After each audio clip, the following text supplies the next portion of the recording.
कैसे एक दूसरे का आदर करना चाहिए, कैसे सम्मान करना चाहिए, कैसे लोगों के साथ रहना चाहिए, क्या खाना चाहिए क्या नहीं खाना चाहिए। वो स्कूल की पढ़ाई लोगों की किताबों तक ही रह जाती हैं। यूकेजी क्लास में पढ़ते हैं क्या प्ले स्कूल में? आपको पैसा गिनती करने आता है? हाँ। आपको 100 रुपये दे दिया जाए, उसमें से कोई 69 रुपये निकाल ले, बताओ ये कितने पैसे बचेंगे 69 रुपये में से। तो ये है अंग्रेजी माध्यम की पढ़ाई। आप लोग भी अगर अपने बच्चों को पढ़ाते हैं तो प्रैक्टिकल में उस पढ़ाई का कितना इस्तेमाल है, कितना उपयोग है, आप लोग भी कभी कभार समय रहते उनसे पूछ लिया करें। बहुत सारी गाड़ियाँ, बहुत सारे साधन, हवाई जहाज है, हेलीकॉप्टर है। तो पापा तो घोड़ा भी लाए। हाँ, घोड़ा भी लाएंगे। जो लोग जनसंख्या नियंत्रण कानून को नहीं मानते हैं वो कीटाणुओं के जैसे ही हैं। अगर आप लोगों के माध्यम से अगर कोई और बच्चा इस तरह से अगर देखेगा तो उसको शुरू से ज्ञान मिल जाएगा। घर में कभी भी कोई बड़ा व्यक्ति आ जाता है, मेहमान आ जाता है, तो वो उसके सामने हम लोग कुछ चाय पानी कुछ नाश्ता अगर देते हैं, खाने पीने की चीज़ें देते हैं, चीज़ मिठाई कुछ भी देते हैं, बिस्कुट वगैरह। ये राघव तो खा लेता है। ये राघव किसी की नहीं बुक सुनता बेटा, वो बहुत छोटा है ना। वो छोटे बच्चे का मतलब तुम। जब हमारा यूकेजी क्लास है तो हम यूकेजी क्लास में पढ़ते हैं क्या प्ले स्कूल में पढ़ते हैं? आप प्ले स्कूल में पढ़ते हो, ठीक है, लेकिन प्ले स्कूल में क्लास होती है। उसमें पहली क्लास होती है नर्सरी की, फिर दूसरी क्लास होती है एलकेजी की, फिर तीसरी क्लास होती है यूकेजी की।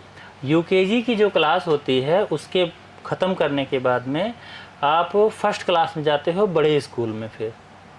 फिर आपकी प्ले स्कूल की पढ़ाई पूरी हो जाती है। फिर आप जहाँ से फर्स्ट क्लास की पढ़ाई स्टार्ट होती है उसमें जाते हो, ठीक है। पापा वैसे आपको एक बात बताऊं, ये पता है ये टोयो बहुत मारता है मुझे। टोयो से तुम हार क्यों जाते हो? वो तो बहुत मारता है, रोहित भी बहुत तुम मारता डांट दिया करो उसको, कहते मारो मत मुझे, नहीं तो मैं भी एक थप्पड़ मारूंगा ना तो तुम्हारा कान बहरा हो जाएगा, ठीक है। तो पापा भी कैच के लगा देंगे। हाँ, तो मैं भी लगा देंगी, सोना भी लगा देगी, मम्मी भी लगा देगी। तो आप लोग भी मुझसे बात कर सकते हो, ठीक है। तो क्या नाम है आपका? आदित्य। आदित्य नाम है। कहाँ रहते हो आप? एड्रेस आपके घर का एड्रेस क्या है? शुरू से बताओ।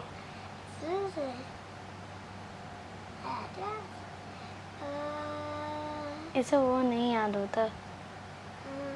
पापा का मोबाइल नंबर क्या है?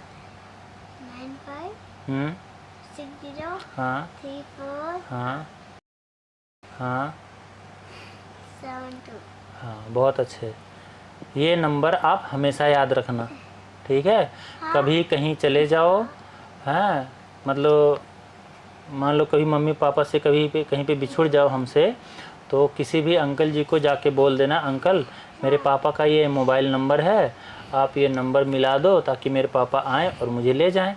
रोना मत, ठीक है, रोना मत। अंकल को और जब पूछेंगे आपके पापा का नाम क्या है तो क्या बताओगे?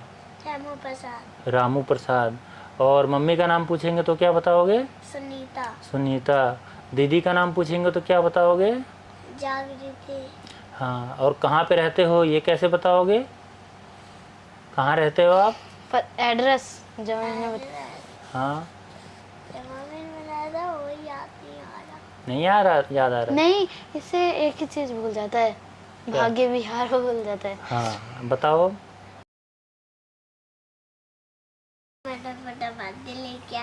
हाँ, बस ठीक है। तो ये एड्रेस रोना नहीं कहीं पे, ठीक है, वहाँ पे ये एड्रेस उनको बता देना और मेरा मोबाइल नंबर भी बता देना। मेरा मोबाइल नंबर क्या है? 956034 हाँ 72। नहीं, गलत, दोबारा बताओ। 956034 हाँ, ये नंबर बता देना, ठीक है। तब अंकल को बता देना और वो फ़ोन मिला देंगे, फिर आप मेरे पास आ जाओगे। या फिर किसी आंटी को, किसी आंटी को भी बता सकते हो कि आंटी मेरा पापा का मोबाइल नंबर मिला दो, मैं खो गया हूँ, तो मिला देंगी, ठीक है।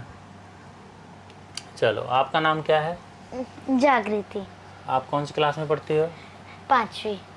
5वीं क्लास में पढ़ती हो। तो पढ़ाई अच्छी चल रही है आपकी? हाँ। देखो बच्चों, इस समय का जो समय है, ये जो चल रहा है, ये कुछ हद तक ठीक भी है, कुछ हद तक ठीक नहीं भी है। ठीक इस तरह से है जैसे कि ये आधुनिक युग है।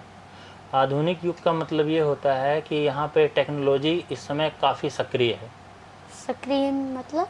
टेक्नोलॉजी का जो प्रभाव है इस समय सबसे ज़्यादा है इस समय, यानी कि मोबाइल, टीवी और इलेक्ट्रॉनिक चीज़ें, ठीक है, मतलब बिजली से चलने वाले जो आधुनिक चीज़ें, जो कि जैसे कि पहले क्या था कि कहीं जाना होता था किसी को तो लोग पैदल ही चले जाते थे पहले के ज़माने में, ठीक है। लेकिन आजकल साइकिल है, फिर मोटरसाइकिल है, फिर मोटर कार है, जीप है, बैटरी रिक्शा है, बैटरी वाली गाड़ी है, बहुत सारी गाड़ियाँ, बहुत सारे साधन, हवाई जहाज़ है, हेलीकॉप्टर है। तो पापा तो घोड़ा भी लाए हैं। हाँ, घोड़ा भी लाए, लेकिन घोड़े पे खेलने वाला है वो घोड़ा, वो घोड़े पे कहीं जा नहीं सकते, ठीक है ना। पापा घोड़ा तो उसका गोला ही टूटा है, दूसरा पैर टूट गया है?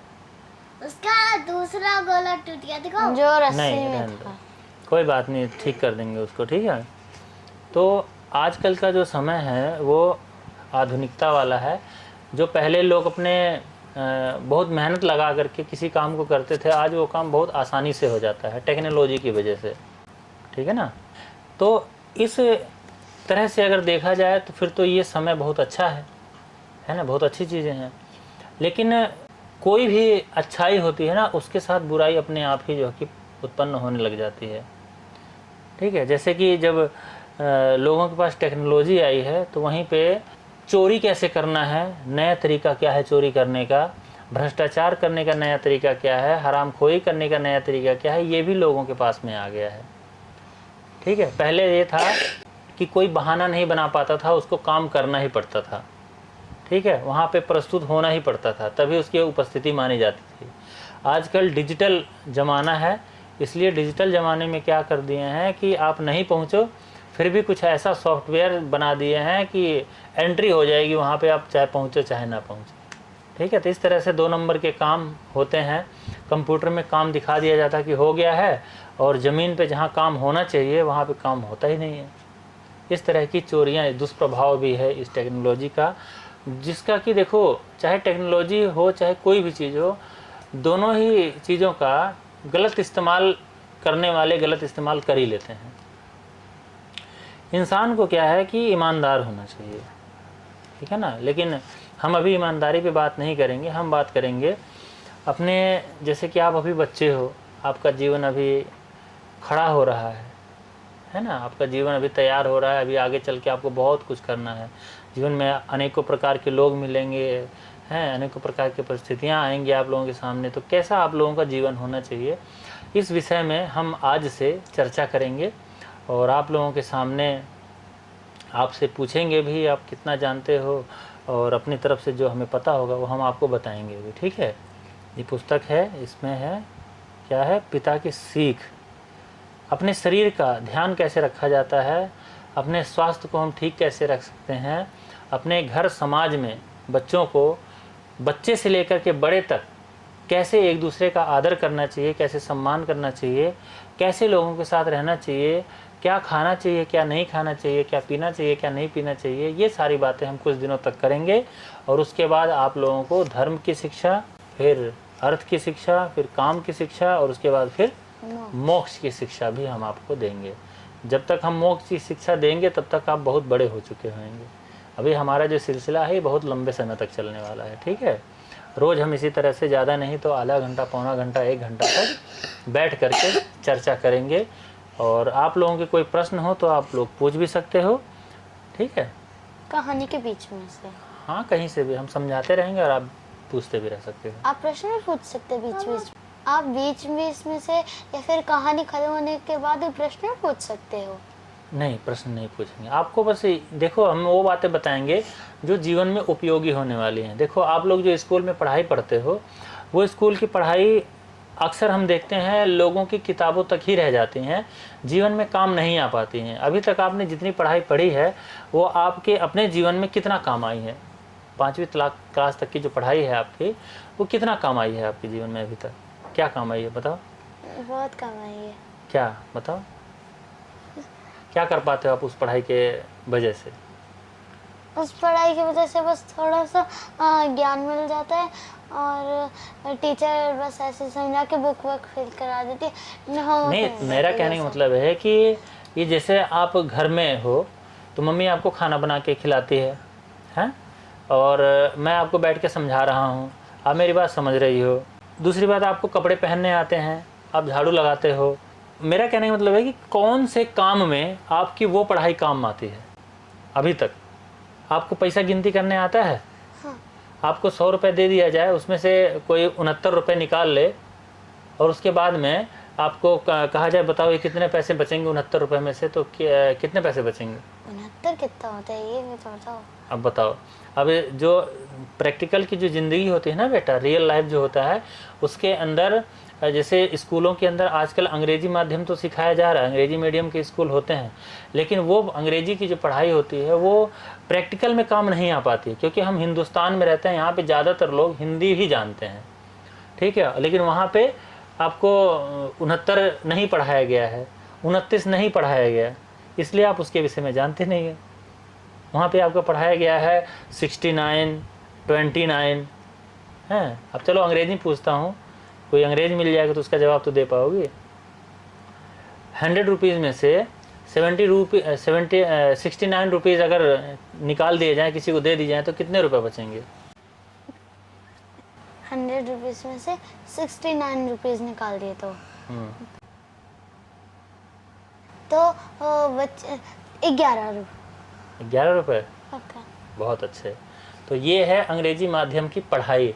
आप लोग भी अगर अपने बच्चों को पढ़ाते हैं तो प्रैक्टिकल में उस पढ़ाई का कितना इस्तेमाल है, कितना उपयोग है, आप लोग भी कभी कभार समय रहते उनसे पूछ लिया करें। आप लोग स्वयं कमेंट करके बताइए कि जो हमारी बच्ची ने जवाब दिया है क्या ये सही है। इस कमेंट को ये खुद पढ़ेगी, तुम पढ़ के बताना, देखना कि क्या जवाब दिया है सबने, तुम्हारा सवाल सही है कि नहीं, वही लोग बताएंगे जो देख रहे हैं हम लोगों को, ठीक है। तो ये जो पुस्तक है इसको हमने कुछ दिन पहले 1-2 पन्ने देखे थे इसके। कौन सी पुस्तक है ये, कौन सी है? केशव वाली। हाँ, केशव वाली, तुम्हें तो याद भी है हैं? चलो थोड़ा थोड़ा इसमें से बाकी अगर आप लोगों मैंने गलत दिया है। हाँ कोई बात नहीं, मुझे पता है। अगर आप लोगों के माध्यम से अगर कोई और बच्चा इस तरह से अगर देखेगा तो उसको शुरू से ज्ञान मिल जाएगा कि भाई कैसे अपने जीवन में माता पिता का कहना मानना चाहिए, क्या करना चाहिए, क्या नहीं करना चाहिए, उसको पता चल जाएगा, ठीक है ना। तो हम सबसे पहले सीखेंगे, पिता की सीख पुस्तक है हमारे पास में गीता प्रेस की, और यहाँ पे हम सबसे पहले सीखने वाले हैं। तुम यहीं बैठो, सुनोगे तो वीडियो बनेगी, तुम सुनना, ठीक है। कहानी सुना रहा हूँ, तुम सुनो, हूँ करना ही बैठ के, हूँ करना, बैठो। हाँ, तो छोटे छोटे बच्चे हैं, आज हम आप लोगों को सिखाएंगे, ठीक है। हाँ, केशव की कहानी, ठीक है। हाँ, तो आज के हमारे पाठ का नाम है हमारी स्वास्थ्य रक्षक सेना। हमारी स्वास्थ्य रक्षक सेना मतलब जो हमारे शरीर में होती है। हाँ, हमारे शरीर का स्वास्थ्य की रक्षा करने में कौन है जो कार्य करता है, कैसे हमारा जो शरीर है स्वस्थ रहता है, कैसे हमें अपने शरीर को स्वस्थ रखना चाहिए। देखो, हम अपने शरीर को स्वस्थ रखते हैं या रोगी बना करके अपने आप को रखते हैं, यह हम खुद डिसाइड कर सकते हैं हम कैसे रखना चाहते हैं इसे, ठीक है। हम अपनी मर्जी से अपने शरीर को रख सकते हैं, ठीक है। तुझे नहीं रख सकते लेकिन हम ढंग से, तू नहीं रहता है। तो क्या हुआ, ये कहानी है एक केशव जो कि एक पिता का पुत्र है और उसके पिताजी हैं, ठीक है। केशव जो है बोलता है अपने पिताजी को कि माताजी को बुखार आ गया है, वो चारपाई पर पड़ी हैं। क्या बोला केशव? माताजी को बुखार आ गया है, यानी मम्मी को बुखार आ गया है पापा जी, वो चारपाई पर पड़ी हुई हैं। तो पिताजी बोले कि बेटा बुखार न आएगा तो क्या होगा, बुखार तो आएगा ही। इतनी बार उन्हें मैं समझा चुका हूँ कि वह अपने स्वास्थ्य पर ध्यान दें, पर वो क्या है कि ध्यान देती ही नहीं। तो केशव बोला, जो छोटा सा बाबू है, अच्छे से बैठो, ऐसे बैठते हैं, देखो कभी भी बैठते हैं किसी के सामने तो पैर फैला करके या गलत तरीके से नहीं बैठते हैं, वहाँ पे आलती पालती मार के बैठते हैं। अगर किसी बेड बिस्तर पे बैठ रहे हो तो आलती पालती मार के बैठते हैं, और कुर्सी पे बैठ रहे हो तो पैर वहाँ पे हिलाते नहीं है, वहाँ भी पैरों को अपने सटा करके बैठते हैं, ठीक है, शांति से बैठते हैं। बड़ों के सामने कभी भी बैठते हैं तो चुलबुलाहट बहुत ज़्यादा नहीं करनी चाहिए, बहुत शरारत नहीं करनी चाहिए, ठीक है। हाँ, और बड़ों के बीच में बैठने समय जब बड़े आपस में बात कर रहे हों तो उनके बात करते हुए उनके बीच में बार बार बोलना भी नहीं चाहिए, ठीक है, बार बार टोकना भी नहीं चाहिए जिससे कि उनकी बात डिस्टर्ब हो, ऐसा नहीं करना चाहिए। घर में कभी भी कोई बड़ा व्यक्ति आ जाता है, मेहमान आ जाता है, तो वो उसके सामने हम लोग कुछ चाय पानी कुछ नाश्ता अगर देते हैं, खाने पीने की चीज़ें देते हैं, चीज़ मिठाई कुछ भी देते हैं, बिस्कुट वगैरह हैं, तो उसको खाते हुए उसको देखते नहीं रहना चाहिए, ठीक है। किसी के घर में जाते हो आप तो वहाँ जा कर के भी किसी का खाना आपको नहीं देखते रहना चाहिए कि भाई निगाह पड़ी हुई है उसी के ऊपर देख रहे हो कि आम खा रहा है, चिज्जी खा रहा है, पकौड़े खा रहा है, मुझे भी मिल जाए तो कितना अच्छा लगेगा। ऐसा कभी नहीं करना चाहिए, ऐसा करना गंदी आदत होती है, ठीक है, ऐसा कभी नहीं करना। आप लोग बच्चे हो, अभी से आप लोगों के बात का ध्यान रखना है। छोटे बच्चे खा सकते हैं? छोटे बच्चे भी नहीं खा सकते हैं। ये राघव तो खा सकता है। ये राघव किसी की नहीं सुनता बेटा, वो बहुत छोटा है ना वो। छोटे बच्चे का मतलब तुम, जो तुमसे भी छोटा हो ना, जो 2 साल का हो, 1 साल का हो, उसको लिए जिसको हम रोक नहीं सकते उसके ऊपर ज्ञान लागू नहीं होता बेटा, ठीक है। कहने का मतलब ये है, जो लागू कोई भी नियम कानून उसी पे लागू होता है जो उसको समझता है। जैसे कि तुम मेरी बात समझते हो, ठीक है ना, तो तुम पे हमारा नियम या संसार का नियम लागू होता है। जो समझदार होता है उस पर, बेवकूफ़ के ऊपर कोई समझदार नियम लागू नहीं होता है। जैसे कोई पागल व्यक्ति होता है तो वो कुछ भी कर देता है और उसको कोई दंड भी नहीं देता है। जानवर होते हैं, कुत्ते होते हैं, किसी को भी काट लेते हैं तो उनको कोई कुछ कहता भी नहीं, अरे खोल दो यार, ठीक है। तो पागल व्यक्ति को, जानवर को, बेवकूफ़ को, मूर्ख को कोई कुछ कहता नहीं है क्योंकि वो समझता ही नहीं है। इसी तरह से जो छोटे बच्चे होते हैं वो भी ऐसे ही होते हैं, उनके पास कोई ज्ञान नहीं होता, कोई समझ नहीं होती है, तो वो कुछ भी करते हैं, समझे ना। तो पहले ही नहीं सुनता है। हाँ, ये कलुआ पहले नहीं सुनता है। अभी देख रहे थे ना कैमरे के सामने जा रहा था, भाग भाग करके जा रहा था। तो पिताजी बोले मम्मी को आपकी बुखार नहीं आएगा तो क्या होगा, आएगा ही वो तो। इतनी बार उनको मैं समझा चुका हूँ कि अपने वो शरीर पर ध्यान दिया करें, पर अपने शरीर पर, अपने स्वास्थ्य पर, यानी कि निरोगता होने पर वो ध्यान देती ही नहीं है। आपको पता है स्वास्थ्य क्या होता है? नहीं पता? पता है, सुना है, लेकिन फिर भी। तो पिताजी बताते हैं केशव के कि जब हमारे शरीर के हर एक कल पुर्जे अपना अपना काम ठीक ढंग पर करते हैं तब उस अवस्था को हम स्वास्थ्य कहते हैं, स्वस्थ है, ठीक है। एक होता है अस्वस्थ और एक होता है स्वस्थ। तो ठीक है, तो अगर हमारे शरीर के जितने भी हाथ पैर और सब कुछ मतलब काम कर रहे हैं अच्छे से, आंखें सही से देख पा रही हैं, नाक जाम नहीं है, और मुंह से सही से बोल पा रहे हैं, खा पा रहे हैं, त्वचा से हम महसूस कर पा रहे हैं ठंडी और गर्मी को, तो इसका मतलब हमारा सब कुछ ठीक है, हम स्वस्थ हैं, ठीक है। लेकिन अगर इनमें कोई भी दिक्कत आती है तो वह अस्वस्थता होती है, यानी कि वह तबीयत हमारी मतलब खराब है, स्वास्थ्य खराब हो गया। फिर मतलब कहते हैं कि जब वे अपना काम ठीक ढंग पर नहीं करते या उनमें कोई खराबी पैदा हो जाती है तब हम उसे रोग या बीमारी के नाम से पुकारते हैं। कि जुखाम हो गया, कान में दर्द हो रहा है क्योंकि कान सही से तकलीफ मतलब सुनाई नहीं दे रहा कान में और तकलीफ़ दे रहा है, वो आंखें खुल नहीं रही हैं, ठीक से देख नहीं पा रहे हैं, या कोई न कोई दिक्कत है, तो वो होता है अस्वस्थता होती है वो, और उसको बीमारी के नाम से पुकारा जाता है, पुकारते हैं। तो केशव बोला, जो छोटा सा बाबू था, तुम्हारे जितना बड़ा, राघव जितना बड़ा नहीं, ठीक है। तो केशव बोला पिताजी बीमारी कैसे पैदा होती है? बीमारी कोई चाहता है, लेकिन फिर भी हमारे शरीर में आ जाती है, पैदा हो जाती है। तुम शरारती बच्चे हो, तुम नहीं तुम ठीक से बैठा करो, अच्छे से बैठो, दीदी जैसे बैठी हुई है। वैसे तो बच्चे आप ही के जैसे होते हैं, लेकिन फिर भी अच्छे से रहना चाहिए बच्चों को।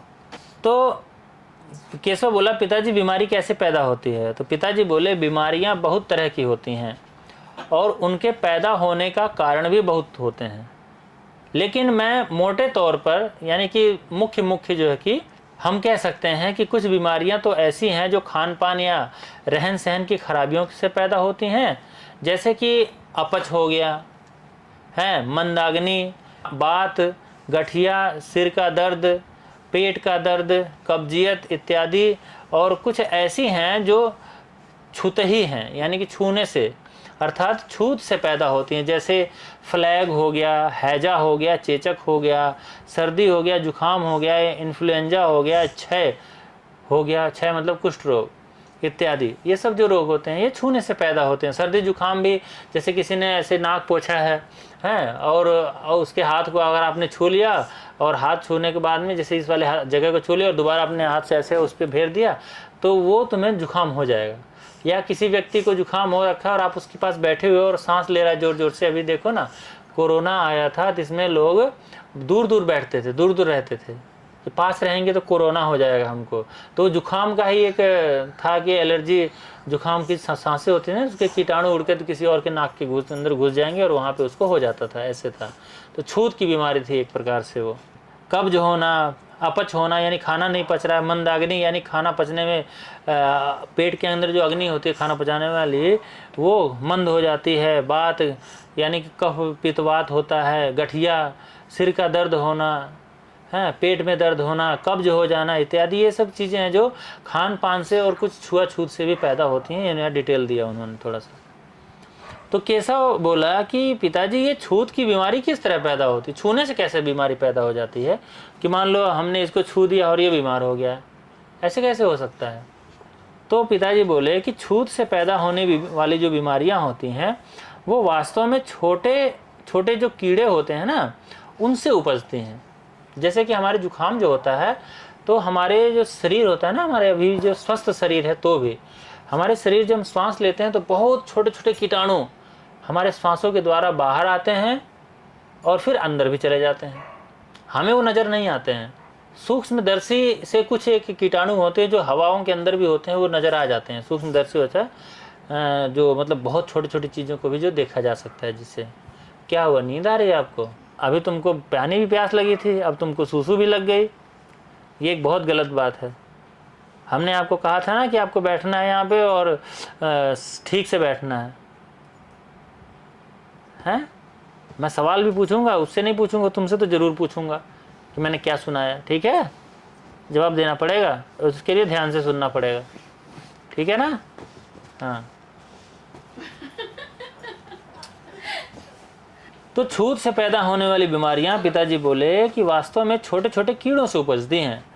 ये कीड़े इतने छोटे होते हैं कि साधारण आँखों से दिखाई ये नहीं देते हैं, इसी से इन्हें कीटाणु कहकर पुकारा जाता है। कीटाणु, कीड़ा नहीं कहा जाता है, कीटाणु कहा जाता है। इन्हें देखने के लिए एक ऐसे यंत्र की आवश्यकता होती है जो छोटी छोटी चीज़ों को बड़ा करके दिखा देती हैं, उससे देखा जा सकता है इनको।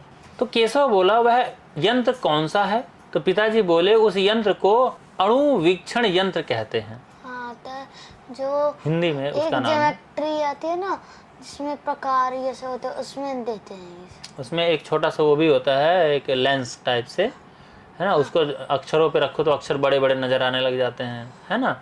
लेकिन वो मशीन नहीं है। आप कभी रील उल में देखोगे ना तो उसमें आपको पता चलेगा, ऐसे घुमा घुमा के मतलब एक तरह देखते हैं। केले के अंदर कीड़े दिखाई देते हैं उसमें, और सेव संतरा या बिस्किट उस्किट में भी कीड़े होते हैं, उसके अंदर दिखाई दे देता है उस वाले सूक्ष्मदर्शी यंत्र से। ठीक है, तो उसके द्वारा हम छोटी छोटी जो वस्तुओं को भी बिल्कुल आसानी से हम देख सकते हैं। ये यंत्र जो होते हैं ये कई प्रकार के होते हैं। इसमें कोई कम शक्ति का और कोई ज़्यादा शक्ति का होता है। जो यंत्र जितनी ज़्यादा शक्ति का होगा उससे उतनी ही बारीक चीज़ देखी जा सकती है, यानी कि जो जितना ज़्यादा पावरफुल होगा उस यंत्र से उतनी बारीक चीज़ देखी जा सकती है। कीटाणु छोटे छोटे भी देखे जा सकते हैं। रोग के कीटाणुओं को देखने के लिए बहुत तेज शक्ति के यंत्रों की ज़रूरत हुआ करती है, क्योंकि वो जैसे रोग के जो कीटाणु हैं, अब एक तो हो गया सांसों में जो आ रहे हैं, ये तो कीटाणु फिर भी नज़र आ रहे हैं, वैसे हालांकि हवा के अंदर होते हैं तो नहीं पता चल रहे हैं, हम मतलब अपनी आंखों से तो देखते नहीं है, लेकिन उस यंत्र से देखते हैं ना तो हवाओं के अंदर भी कीटाणु नजर आते हैं।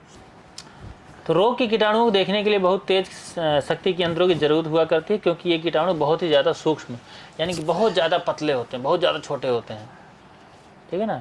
तो केशव बोला अच्छा तो ये कीटाणु होते कैसे हैं?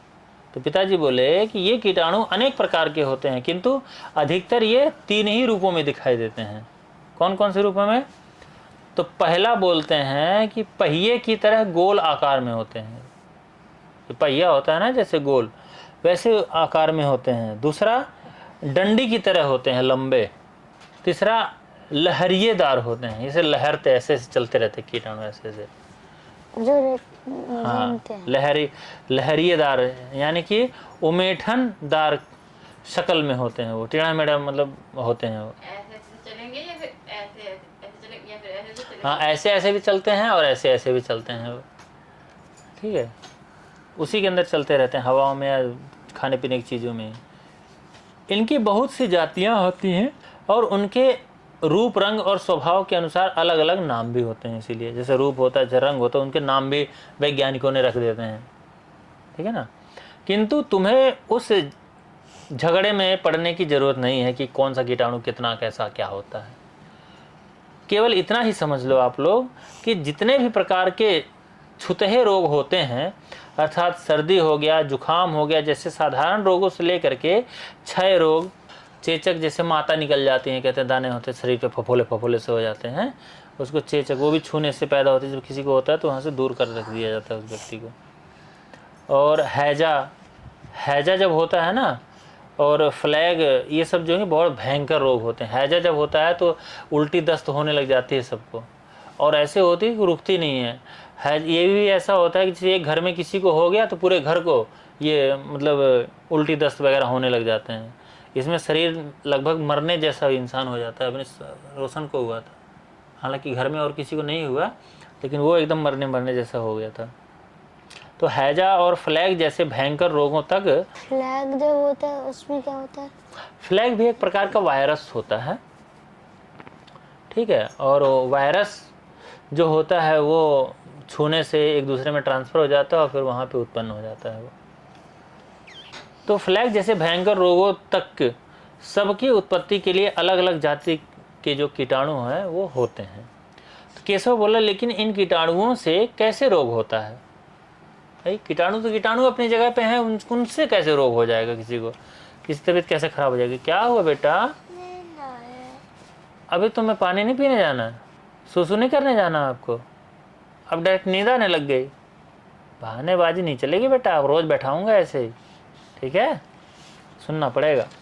लेकिन इन कीटाणुओं से कैसे रोग होता है? कीटाणु कैसे रोग कर सकते हैं? तो पिताजी बोले उस केशव के कि बात यह है कि इन कीटाणुओं में अपनी संख्या को बढ़ाने की बड़ी विचित्र शक्ति हुआ करती है। ये अपनी संख्या बहुत जल्दी बढ़ा लेते हैं कीटाणु। जैसे कि आज के समय में जो लोग जनसंख्या नियंत्रण कानून को नहीं मानते हैं वो कीटाणुओं के जैसे ही हैं। जो 10-10 बच्चे 20-20 बच्चे पैदा कर रहे हैं भारत में रह कर के, जबकि यहाँ रहने की खाने की हर चीज़ की कमी हो रखी है, मानते नहीं हैं, वो कीटाणुओं की तरह ही हैं। उनको इस समय जो लोग हैं उनको कीटाणुओं का ही नाम उनको दिया हुआ है। तो कीटाणुओं जो होते हैं वो इनके अंदर अपनी जो जनसंख्या मतलब संख्या है उसको बढ़ाने की बहुत विचित्र शक्ति हुआ करती है। हर एक कीटाणु अपने शरीर को बढ़ाकर 2 टुकड़े कर देता है, जिससे एक की जगह 2 कीटाणु बन जाते हैं। इस प्रकार क्षण भर में ही इनकी संख्या दुगनी हो जाती है हमारे शरीर में। यदि इनमें से एक भी कीटाणु किसी तरह प्रवेश कर पाए और उसकी बाढ़ के लिए परिस्थिति बिल्कुल अनुकूल हो तो उससे इसी तरह 1 से 2, 2 से 4, 4 से 8, 8 से मतलब बढ़ते बढ़ते कुछ ही समय में करोड़ों कीटाणु पैदा हो जाएंगे और हमारे शरीर के अंदर उनकी एक भारी बस्ती जो है कि वो तैयार हो जाती है। जैसे हमारे भारत में बहुत सारी ऐसी बस्ती तैयार हो गई है जो अच्छे लोगों को रहने नहीं दे रही है, ठीक है, उस पर पत्थर मारती है, उस पर उनको जान से मार देती है। कुछ ऐसे हो गए हैं जब को अच्छे अच्छे बच्चों को, छोटे छोटे बच्चों को उठा के ले जा रहे हैं, चोरी करके ले जा रहे हैं, ठीक है। तो ऐसे कीटाणु हो गए हैं आदमियों में, इंसान खुद कीटाणु बन गए हैं। वो आदमी औरत सब हैं इसमें। हाँ, वो गंदे कीटाणु, वो खाली ऐसे के नहीं रोड पे चलने वाले कीटाणु, इंसान कीटाणु, इंसान भी कीटाणु होते हैं। इंसान कीटाणु वाला भाव आ गया सब में। वो है कोई एक तरह से संप्रदाय के लोग हैं, राक्षस प्रवृत्ति के लोग हैं। तो केशव बोला तब उससे क्या होगा? अगर कीटाणु बढ़ जाएंगे किसी के शरीर में 1 से 2, 10 से 10, 50 लाख हो जाएं, उससे क्या होगा? तो पिताजी बोले बस फिर ये तमाम कीटाणु आपके खून के साथ मिलकर सारे शरीर में चक्कर काटने लगेंगे और खून में अपना जहर भरकर हमारे शरीर में पेचीले और सुकुमार पुर्जों की तरह तरह की खराबियां पैदा कर देंगे। हमारे जो शरीर है ना, मांस जैसे हमारे खून में मिल जाएंगे और फिर मांस वगैरह जैसे भी स्वस्थ शरीर है हमारा, तो इसके छेदने लग जाएंगे, खाने लग जाएंगे, अंदर से चालने लग जाएंगे, खोखला करने लग जाएंगे अंदर। फिर वहीं से कभी फोड़ा होगा, कभी फुंसी होगी, कभी कुछ होगा, कभी कुछ होगा, है तो रोग पैदा हो। ज़्यादा होएगा तो फिर वो इंसान को बीमार कर देगा, बिस्तर पे लेटा देगा। वो फिर कहेंगे बहुत ज़्यादा बीमार हो गया, अब डॉक्टर के पास ले जाना पड़ेगा इसे। और सुकुमार पुर्जे में के तरह तरह की खराबियाँ पैदा कर देंगे, जिससे हम बीमार पड़ जाएंगे। तो केशव बोला लेकिन पिताजी ये रोग के कीटाणु हमारे शरीर में पहुँच कैसे जाते हैं? तो पिताजी बोले इनकी पहुँच हमारे शरीर में अनेक प्रकार से हो सकती है। कुछ तो हवा में उड़कर सांस के साथ आ जाते हैं, कुछ दूध, जल या भोजन के साथ मिलकर अंदर पहुंच जाते हैं, और कुछ रोगी मनुष्य के पहने हुए वस्त्रों से चिपककर एक के पास से दूसरे के पास पहुंचते हैं। इसीलिए देखो, कभी भी हम कहीं पे खाना खाते हैं तो हम लोगों को सबसे पहले क्या बताया कि यहाँ पे हमारे शरीर में अनेक प्रकार से, कुछ तो हवा में उड़कर, हम जहाँ पे भोजन करते हैं, सो जाओ आप, इनकी पहुंच हमारे शरीर में अनेक प्रकार से हो जाती है। कुछ हवा में उड़ करके हमारे सांस के साथ आ जाते हैं। तो जब भी हम कहीं खाना खाते हैं बैठ करके, तो जैसे लैट्रिन के पास हैं, लैट्रिन में जैसे घर के अंदर लैट्रिन है तो जैसे एग्जॉस्ट वगैरह चला देना चाहिए अगर घर में है तो, जिससे कि वो जो वहाँ की जो मल मूत्र से आने वाली जो गंदगी है उसके अंदर कीटाणु आते हैं तो वो अपने हवा के साथ में उड़ जाएं। और बाहर में जैसे नाली वगैरह, नाला वाला बह रहा है, उसमें से बदबू आ रही हो, तो वहाँ पे बैठ करके कभी भी कुछ नहीं खाना चाहिए। इसीलिए कहा जाता है कि बाहर में रास्ते में चलते हुए कुछ भी नहीं खाना चाहिए। जैसे आजकल आप बाहर जाते हो तो मोमोज वाले, चाउमीन वाले, ऐसे नाले वाले के पास कहीं पे भी ले करके अपना रेडी बैठे रहते हैं। कोई जूस ले करके रास्ते में बैठा हुआ, कोई खाने पीने की चीज़ें ले करके बैठा हुआ है, ठीक है। तो वहाँ पे खड़े होकर के अगर आप उनका भोजन खाओगे, अगर उन्होंने खुद भी बहुत सफाई से बनाया है, तो भी आपके शरीर के अंदर रोग आ जाएगा, क्योंकि वो नाले के अंदर से गंदगी उड़ करके उस भोजन में आकर के मिल जाती है। और भोजन में ना भी मिल रही हो, ढका हुआ हो, तो जब आप खाओगे तब ऐसे हवा वो आएगी ना वहाँ नाले से निकल करके, तो आपके उस हवा के अंदर कीटाणु आएंगे और खाने में आपके चिपक जाएंगे और अब फिर उसी को आप खा जाओगे, ठीक है। तो कभी भी बाहर में बहुत मजबूरी पड़ जाए तो अपनी तरफ से देख करके साफ़ सुथरी जगह पे बैठ करके हमें खाना चाहिए या कुछ भी खाना चाहिए, जिससे कि हमारा मात्र काम चल जाए, पेट नहीं भरना है। आजकल बाहर में बहुत से ऐसे संप्रदाय के लोग हैं, बहुत से लोग ऐसे हैं जो कि बहुत गंदी तरीके से खाना बना रहे हैं, खाने के अंदर थूक देते हैं, ठीक है। चाउमीन बनाएंगे, चाउमीन में थूक देंगे, मोमोज में थूक के चाउमीन मोमोज बना देंगे। ये जो मोमोज बनाते हैं सब लोग बनाते थोड़ी हैं, खुद बनाए ले आते हैं। वहाँ पे कुछ ऐसी लोग हैं संप्रदाय के हैं, तो वो लोग क्या करते हैं, उसके अंदर थूक करके नाली के पानी से आटा गूंद देंगे मैदे वाला, है, उसी से मोमोज बना देते हैं गंदगी से, और फिर लोग उसी को चटनी लगा करके चटकारे मार करके खाते हैं। लेकिन उन्हें पता ही नहीं कि कितनी गंदगी से बनाया गया है। अब वो गंदगी वाला, नाली वाला, गंदगी वाला चीज़ अगर शरीर में जाएगा तो क्या असर करेगा, अंदर हमारे पेट के शरीर को ख़राब करेगा ना। तो बाहर में, पहली बात, हमें बाहर में खाना ही नहीं चाहिए कुछ भी। बाहर की पकी हुई चीज़ हमें कुछ नहीं खाना चाहिए। अब सबसे पहले हमें खाना जो है अपने घर के अंदर ही खाना चाहिए। कोई भी चीज़, मिठाई है या कुछ भी है, अगर खुले में कहीं पे रखी हुई है तो वैसे ही नहीं खाना चाहिए हमें, ठीक है। कभी कोई जिद नहीं करना। कोई बाहर में कोई खाना अपना खाया हुआ, अपना जूठा अगर आपको दे तो वो जूठा नहीं खाना किसी का दिया हुआ, ठीक है। अपना जूठा किसी को खाने नहीं देना है, किसी का जूठा पानी नहीं पीना, लैट्रिन बाथरूम से कभी भी आओ तो अपने हाथों को अच्छे से धोना, उसके बाद भोजन करना। ठीक है, ये सब चीज़ें अपने जीवन में हमें नियम पूर्वक हमें मानना चाहिए। ठीक है, इससे हमारा शरीर का जो स्वास्थ्य है वो खराब नहीं होगा। हाँ, तो कुछ हवा में उड़ करके हमारे श्वासों के अंदर आ जाते हैं। कई बार हम नहीं कभी खाते हैं तो भी गंदगी के पास जैसे रहते हैं, नाले वाले के पास बहुत ज़्यादा अगर रहते हैं तो वहाँ से सांस जब लेते हैं तो उसके सांसों के द्वारा भी वो गंदगी हमारे शरीर में आ जाती है, वो कीटाणु आ जाते हैं, जिससे हमारा जो स्वास्थ्य है वो खराब हो जाता है। तो स्वास्थ्य सांस लेने से भी खराब हो जाता है, लेकिन खान पान जो होता है उससे ज़्यादा खराब होता है। कुछ दूध जल या भोजन के साथ मिलकर के अंदर पहुंच जाते हैं, जो मैंने अभी आपको बताया है। और कुछ रोगी मनुष्यों के पहने हुए वस्त्रों से चिपक करके, जैसे कोई व्यक्ति का तबीयत खराब है, जुकाम हुआ पड़ा है, बुखार है, तो उसके पास में बहुत ज़्यादा नहीं टच में आना चाहिए, नहीं बैठना चाहिए, उससे थोड़ी सी दूरी बना करके रखनी चाहिए, चाहे अपने घर के अंदर ही कोई क्यों ना बीमार पड़ा हुआ हो। इससे नहीं तो क्या है कि हमारे शरीर से जो कीटाणु निकल रहे हैं बीमारी वाले, जब तक हम स्वस्थ नहीं हो जाते तब तक हमारे शरीर से वह कीटाणु निकलते रहते हैं, तो वह आपके शरीर में जाके चिपक जाएंगे और फिर आपको भी बीमार कर देंगे। इसलिए हमसे आपको दूर रहना चाहिए।